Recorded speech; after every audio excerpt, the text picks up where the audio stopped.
with Portland, they've obviously won 2 games in a row. They had that stretch where they've lost 5.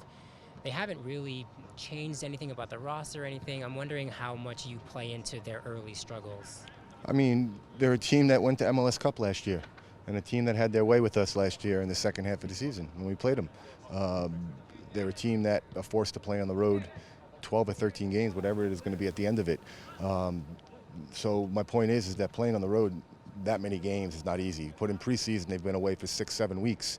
You know, not being home, it's not easy in a league like this. The reason why I brought up MLS Cup last year and their games against us is because it's a team that I have a ton of respect for, and the players do as well. We know how good they are. Gio's a great coach, so I don't look into their early struggles before their last 2 games whatsoever. With you guys being at home for, I think it's 3 of the next 4 like that, is there a little bit more confidence with the guys knowing that you don't have to constantly get on a plane and shuffle around and that sort of thing? Yeah, I guess you could say that. There's more comfort, you know. Obviously, it's more comfortable to play at home, more comfortable to sleep in your own bed and prepare in the stadium the day before the game. This is where we like to be. So I think 3 out of 4 at home is something that is good for us, but we have to take advantage of it. That's plain and simple, and the players know that. Nick was out here today doing some work. How's he doing? He's progressing very well. You know, he went from not doing anything for a couple of days to doing some light ball handling to now stepping it up the last couple of days. So we're looking at early next week him getting out potentially and really getting after it. Can you give us an update on Beltran's injury? Tony had a bit of a setback. Tony had a setback because he's a true, honest pro, and he pushed it a little too hard, and that's a testament to his character. He wanted to fight through things, and he wanted to be with the team, especially being out so long, and he had some setbacks, you know. So as of now, he's not training with the team. They're still doing some tests, and they're still going over what the next steps are. What was the kind of the nature of Nick's injury? I'm not going to get into specifics. It's around the knee area.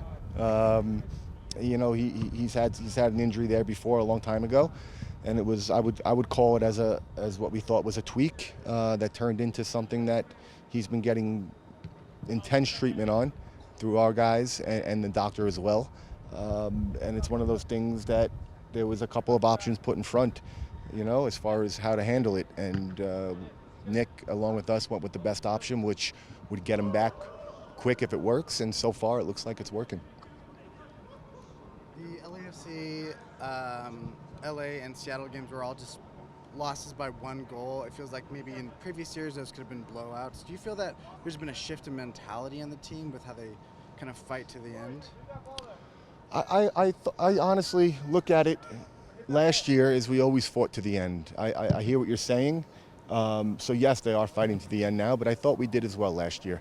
I thought, you know, I think somebody like Nadum, say, you know, to name one out of many, who was kind of new towards the end of last year, was new towards the end of last year and still now is being integrated into the squad. His leadership and his presence alone right there gives other guys comfort, and that's just one of many examples I could use.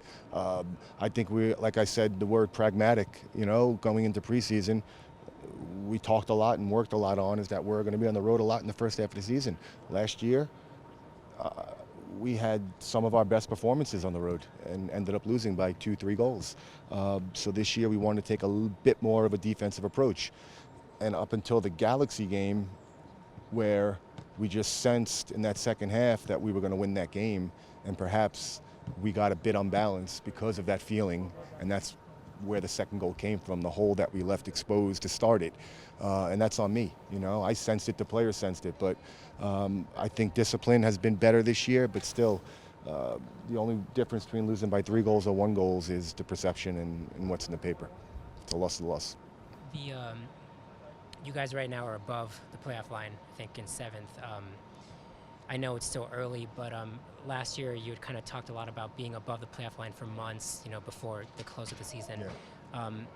How can you kind of find a way to stay above it? And win games, get results. That's honestly, that's the only, if you want to get deeper into it, preparing, you know, continue to prepare like we have been, you know, and getting that bit more of quality out of everybody, getting that bit more of bite when it's needed, you know, closing down games, but wins wins at home and wins and ties on the road. That's what's going to keep us above the playoff line.